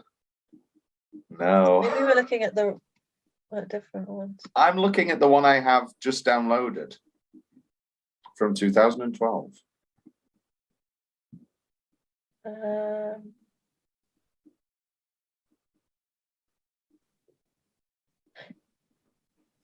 Yeah, 2012. Derek Klenner should be. Who's Derek Klenner? Do you know? Not know Derek Klenner. No. Dogfight, Fiyero and Wicked, Dmitri in Anastasia. No. All quite contemporary stuff. Yeah. If they weren't a weird character actor from the 1970s, I'm out. Yeah. Christy Altamir, that's what I was thinking of. Also Anastasia. Spring Awakening, Mamma Mia. Oh, who were they in Mamma Mia? Sophie. Sophie. Oh, wonderful. That was her Broadway debut. Right, we have. Okay, this is the weirdest podcast we've ever done. I mean, it's not. We've got 24 minutes to do the entire show. Are you ready? Yeah. Okay. Oh no, they're all out of order. Okay. Box office rundown. The movie. I've got rid of it already. No. Carrie 1976. Oh no, it's not going well. Okay. Box office rundown. The budget was 1.8 million. In the United States and Canada, it made 33.8 million. It doesn't say about the rest, but we don't have the time. Move on. Move on. 24 minutes, not seconds. Best 10-minute stretch. We're done. Tom's weirdly specific favorite part of the film. You eat shit. Sue starts the bullying. I like that. I like that it's Sue starting the bullying. She takes the rail off the tampon machine, sanitary towels, and she starts the bullying. It's not that Sue is this innocent, oh, why are you all doing this to Carrie? She starts the bullying. I've always enjoyed that. I think, she always needed to be complicit. But yeah, I think it's an interesting angle for her to. I'm not going to owe you a pound, so let's carry on. You got close there. You did get close. I could hear you. These are godless times. I'll drink to that. Sad. So much. I'll owe you a pound. So much better than say it. Say it. Eve was weak. Say it. Say it. It's just so much more interesting. Say it. Say it. Yeah, I think I like the status. I like the repetition, like the kind of booming voice. I also love these southern accents of 76. Yeah, I think it's very Bible Belt, very apt. Split diopter in the class we talked about. I love the graffiti in the gym scene, just like all these Carrie White eat shit, and just even who are all these people doing the graffiti? I nearly said karaoke, and I don't know why. The karaoke. Carrie White eat shit. Carrie White eat shit. I'm sorry, I can't hear you. Can you speak up? I love the coach just grilling Chris. That was brilliant. I don't care if you choke on it. Just brilliant. That was another thing in the music. So in the musical, they have that exchange. It's like, where should I put my gum, Miss Harkinson? Or Coach Wilson, and she goes, you can put it wherever you like, just not in your mouth. And I was waiting for that. I was waiting for that to be the line, and when she says you can choke on it for all I care, I was gagged, gooped, aghast. Fabulous. I was listening to a podcast the other day about Carrie, the book, and from the Losers Club, the best Stephen King podcast. They are the best. Full stop. And they were talking, and the way that they said it was, there are moments where you're listening to the soundtrack where it does feel a little bit SNL parody, where it's like, come on, Chris, let's go to school. And it's like just those names, those well-known names, give you a touch of hey, aren't you Peyton Manning? Isn't that obvious? Where am I? Hard cuts out of scenes. I absolutely love and prefer tenfold to the boring scenes of Sue and Tommy talking. Tenfold, I prefer. If I ask you something, would you do it? Sure, what is it? I want you to take Carrie White to the prom. Smash cut to heat wave. Do heat wave. Nancy Allen doing performing fellatio. And oh Billy, I hate Carrie White. What? Who? Yeah. No, it's who, because that was one of my favorite lines. Who? Great. Is that where I stole it for Mr. Douglas? Griffin's coming over. Dean's coming over. Who the fuck's Dean? I've cut out the scene. Oh wow. Honestly, John Travolta being befuddled is like my favorite, like specific genre of film. Like in Pulp Fiction, where he's like. And also, every single time, doesn't matter what film it is, I always imagine him saying, rock it, roll it. Rock it, roll it. Yeah. I don't know, check the yellow pages. You can take this rusty hunk of tin. Love John Travolta. Oh, what a man. And then the final also Blowout. We'll talk about Blowout in a moment. My favorite Brian De Palma movie. But me and your lover watched it one night. We had an evening watching Let's Blowout. Hope that ages well. It's October we're talking about. It's October currently. However, you're both on an episode in the following October because I'm cruising or whatever. What was I going to say? Oh yes, we watched Blowout, and spoilers, it has a bit of a downbeat ending. And he said, you love a downbeat. Oh, what did he say? He was like, so much for a happy ending, huh, Tom? It was anyway. Blowout's the best Brian De Palma movie. Nancy Allen's insane in it. John Travolta's incredible in it, and John Lithgow's in it. Zoom in on the coach in the mirror. Oh my God! Now, if you put your hair up, and she just knows full well. And then that following great scene. If you two are planning on pranking Carrie White, then you should know better. Don't you think you'll look a little bit ridiculous, Tommy, going into the prom with Carrie White? Without explicitly saying what I'm comparing it to, I think 76 was more interesting because she didn't give too much away until like at the obviously like the end you see the mirror zoom. You don't have that thing of like her faltering and being like, well, you know, that's great that Tommy asked you. Like she's enthusiastic right up until the end where you see, you know, her worries. So I think it's really nice. I agree. £1. Zoom in. That wasn't even. I was saying that it was better. Cup of tea. That's not. I'm not giving you £1 for that. Cup of tea thrown at Carrie's face, putting out the candle. Just a very good image. Other two Tommy's friends being a nice couple, meeting Carrie and at the party. You know, I'm a sucker for nice couples and all that sort of thing, and just them being nice because they clear. And I don't know whether Suze and Tommy have said, you know, can you be nice to Carrie tonight and we'll all have a nice night. I prefer the fact, like the idea that they didn't and they just kind of came over of their own accord. And I love it. Well, like, I you love made that yourself. In the musical, is a very nice exchange.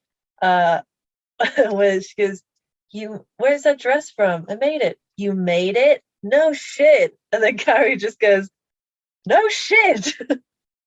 Button. No shit. She made the dress herself. Angry carrots. I don't know how that is not a gif. Angrily cutting the carrots.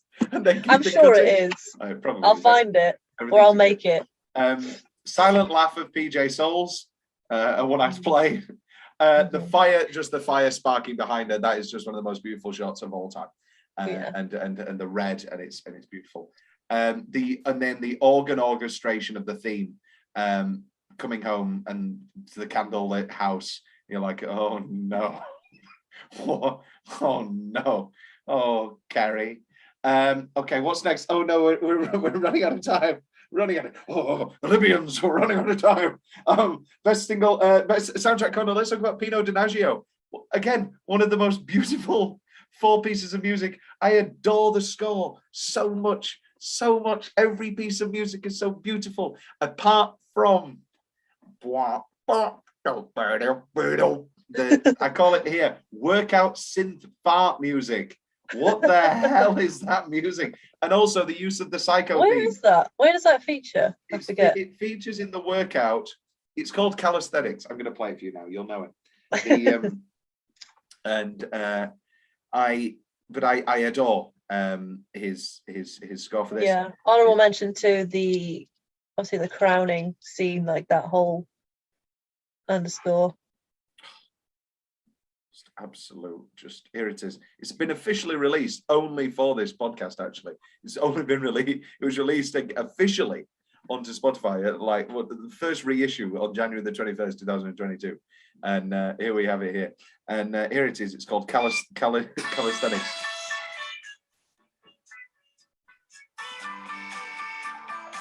Oh, yeah, this is strange. And then they play it in one of my other changes. The bloody sped up footage in the middle of the tuxedo scene, just completely out the blue. That was weird as hell. It was bizarre. De Palma was an expert. You don't like ruffles. Hey, what about this? What about this? Yeah, that was just strange. De Palma started off in like experimental comedy, you know, like Vietnam. Whoa, man, we're making cool movies, man. And these were De Niro's first films ever. Hi Mum's great. Greetings is a bad version of Hi Mum, and The Wedding Party is fine. Hi Mum's really, really good. and has this incredible, just the final back half of Hi Mum is some of the most provocative, still funny, still intriguing stuff ever, where it's like this experimental Black Panther theatre group, and they do this, it's called Be Black Baby, and it's this like underground experimental thing where they take all these privileged white people and put them in blackface and then like just put them through hell, and then they come out and they go, it's so powerful, I finally understand, everybody should be black baby, everybody should come down, and it's just outrageous and brilliant. And yes, where am I? Oh yeah, so that feels like a glimpse of Hi Mum and greetings, and you're just like, oh, not here, not here, Brian.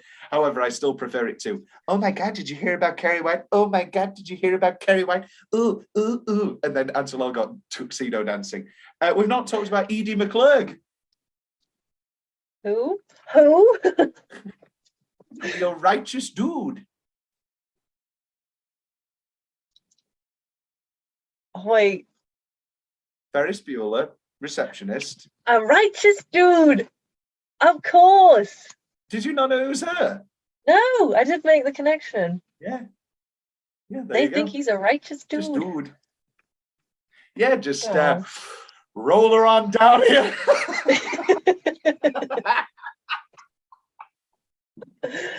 I want to see a corpse, Mr. Bueller. Absolutely. Excellent. So that's how they do it in their family. Such a shame. He's just a notorious sex criminal.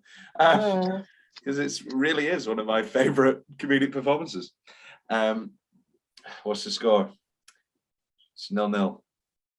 Who's winning? The Bears. Anyway, love Ferris Bueller.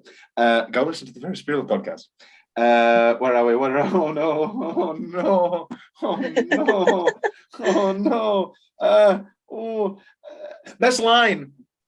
Oh my God! Super quick. It's who? It's who? Who? Eat shit, Carrie White, of course. Red. I might have known it would be red. It's pink, Mama. Do you know why that is? Because in the original breasts, Mama. Everybody can see your dirty pillows.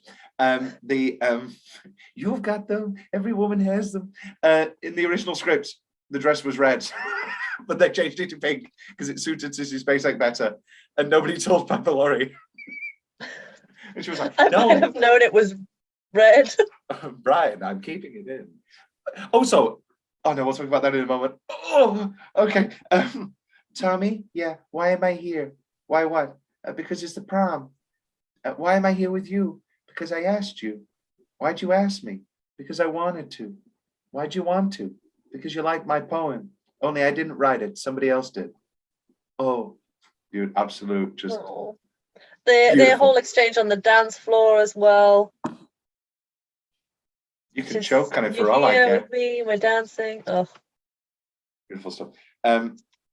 Carrie, you haven't touched your apple cake. It gives me pimples, Mama. Pimples are the Lord's way of chastising you. Yeah, that is taken verbatim in the musical as well. Is it a song? It's the lead up to a song. Good. Pimples. Bye. That Carrie White, she sure is cute. Shut up. Enjoy that. I say what else is the line of the musical? If I know you clean up this well, I would have taken you instead of what's her name.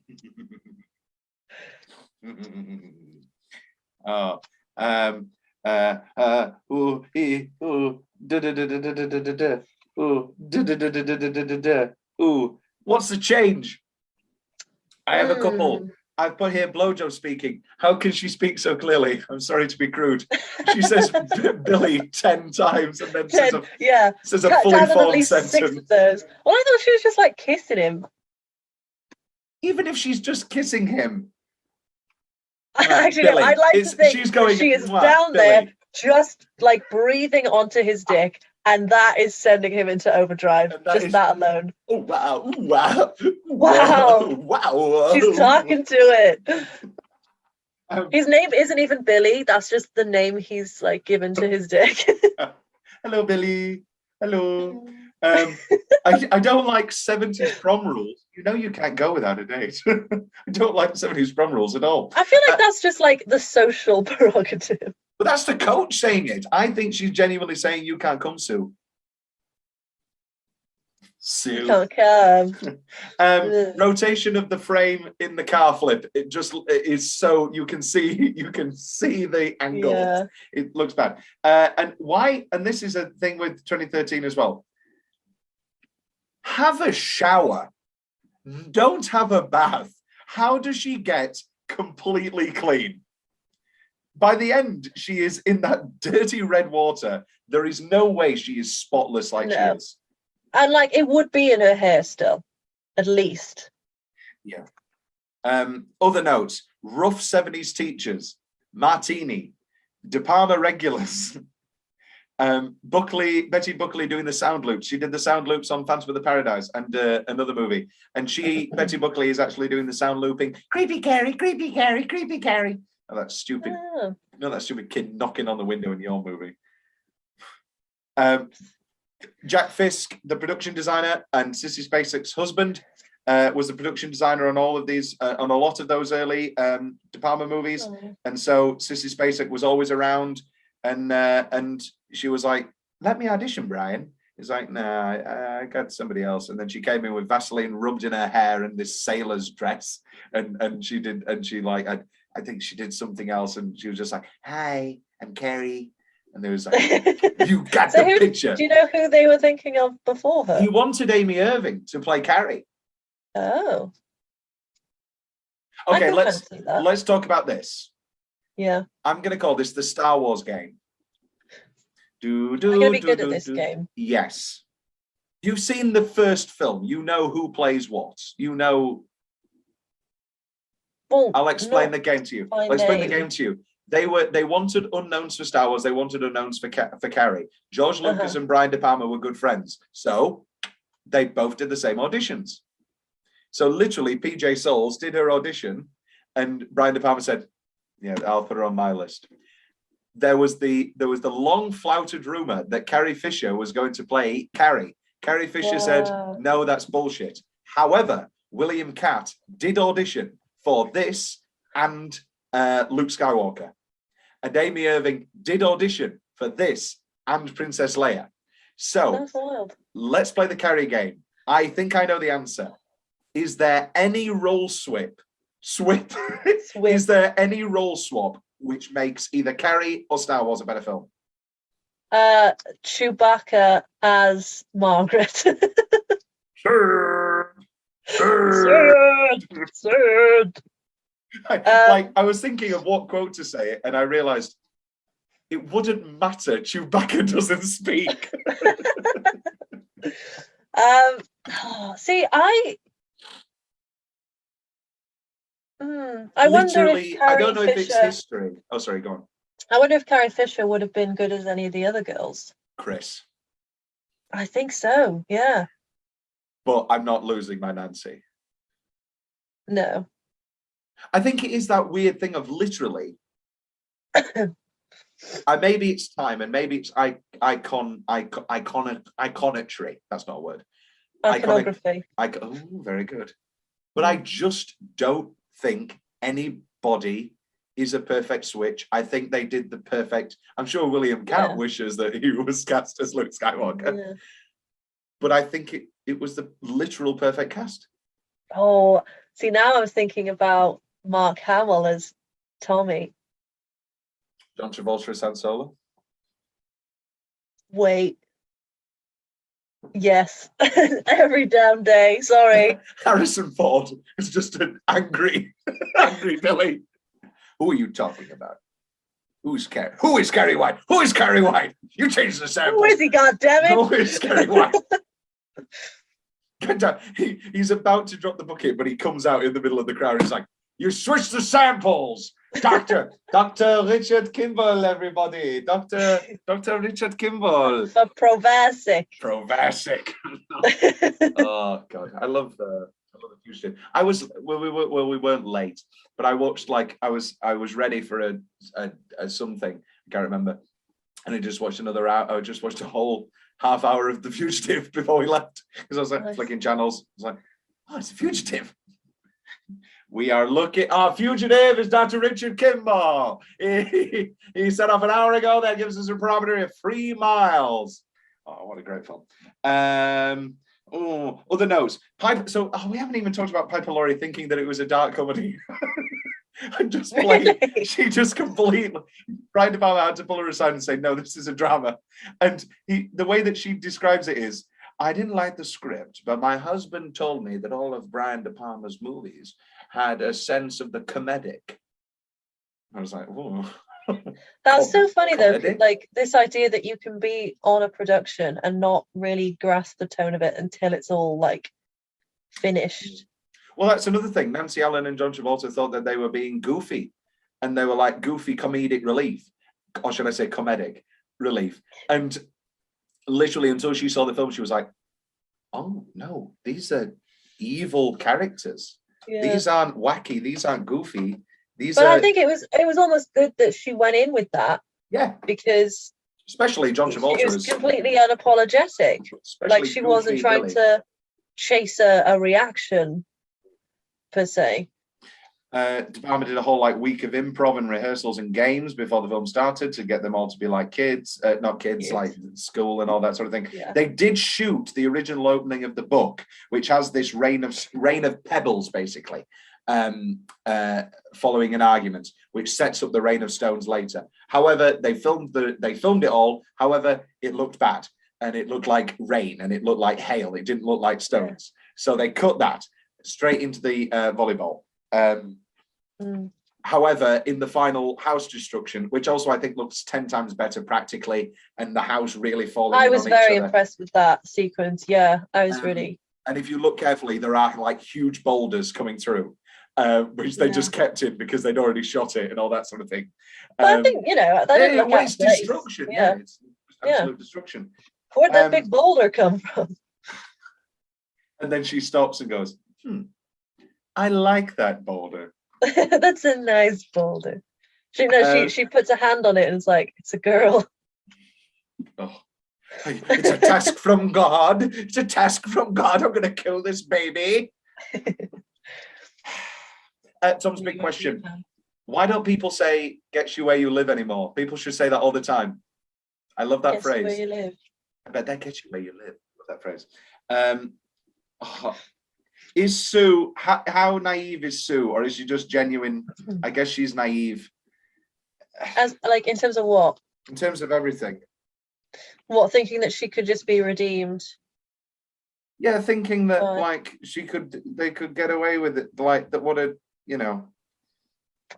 I mean, you got to think, because like we follow Carrie's perspective through the whole thing, but then from Sue's perspective, like she's just a little loser. So like, yes, she's she's kind of not jaded, but like, what's the word? She's clueless in the sense that she thinks that, oh yeah, I'm just going to make everything better for this girl, and then alleviate my own guilty conscience. But I do think she does also have the best of intentions, maybe. I think she has the best of intentions. I think this film, she has the best of intentions, and I think Tommy does as well. I think they are two innocent, beautiful people. Yeah, I think. Yeah. Like it when you're talking in like stark, real terms, like it's a dick move, but in the world of this movie, I think they are nice people. What was I going to say? How can you get that much pig's blood? Kill a bunch of pigs. No, but like just like pure pig's blood. Anyway. They've got these massive like comedically large syringes, and then just filling up the buckets. Here's a few fun facts. The dizzying shot was placed spinning in one direction while the camera was being dollied in the opposite direction. There we go. That's a fun fact. Originally, the prom scene was entirely split screen, but De Palma thought it was overkill, and so cut it down. Yeah, I'm glad they didn't do that. Yeah, I agree. Betty Buckley was 28 at the time of filming, only 2 years older than Sissy Spacek and 3 years older than Nancy Allen and PJ Soles. For her screen, I've talked about that. Sissy Spacek wasn't considered for the role of Carrie until her husband, art director Jack Fisk, convinced director Brian De Palma to allow her to audition. Until that point, De Palma was wedded to the idea of Amy Irving for Carrie. Although there have been 3 versions of Carrie and a sequel at this point, the 1976 version is the only version Stephen King likes. Ha! In fact, when they were planning to remake the version in 2013, he openly asked, the question is why, when the original is so good. King even likes this version better than his own novel. He says it's much better than the book. Wow. That is surprising. Do you know what we need to do now? We need to watch 2002. I have. It's just like really terrible CGI and it's just like that. Yeah. It's just like that. The editor of the film, Paul Hirsch's credit appears at the same time as Nancy Allen appears in the locker room fully naked. Paul recalls his friends coming up to him and asking, how come your name isn't on the movie? Wah, wah. Wah, wah. Wah, wah. In real life, Sissy Spacek was the homecoming queen. Oh, that's cute. Yeah. I like that. Okay, some taglines. You were warned never to push Carrie to the limits. Now you must face the evil consequences. Fine. Take Carrie to the prom. That's not fine. That's like waffle. Take Carrie to the prom. I dare you. Carrie may look perfectly innocent, but she'll shock you right out of your seat, and that's a promise. What? Sorry, why? They get paid like a penny a word. Like, why are they doing this? A chilling blend of American Graffiti and Psycho. The bone-chilling classic based on the novel by Stephen King. The story of lonely teenage girl who possesses a strange and evil power that turns a high school prom into a nightmare. That's the IMDb synopsis. That's on a tagline. Yeah. If you've got a taste for terror, take Carrie to the prom. Can I just share with you some of the 2013 ones? Oh, I didn't even look. Oh, yes. Tell me all. Oh, here's the last one. Okay. If only they knew she had the power. Okay, yeah, it's the same kind of vibe. You will know her name. Know her name. Fear her power. A child raised in fear. A woman born with blood. Christ never fail. That just feels grammatically incorrect. Christ never fail. Christ God never won't fail. save you. The time for prayers is over. Know her name. Fear her power. The power never dies. Ooh. Yeah, there you go. Yeah. Well then, very short final thoughts. Unfortunately, I have to. I must say, as much as we had our gripes, I wholeheartedly enjoyed 76. It won me over. I felt the pacing was very good. Yeah, it flies by. Absolutely, just flies by. And it's the only time I will agree with you. Yes. Tight hour and a half. Because I checked as well. 2013 is the same runtime, but it feels for me, longer. Oh, thank you. I was going to say the same thing. It feels so much longer. I felt that an is the last eternity. time we will ever see eye to eye. Good night, everybody. Godspeed. Godspeed. Know her power. No, God will not save you. Yeah. No, I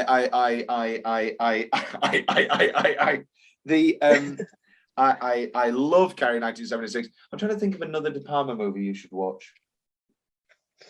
Blowout's the best. Untouchables, weren't we? Untouchables is good. You already recommended that to me for some writing research, so I'll get on that. Oh, The Untouchables. Yes, I did. Yeah. The Untouchables is good. Another movie me and your lover watched that the other night.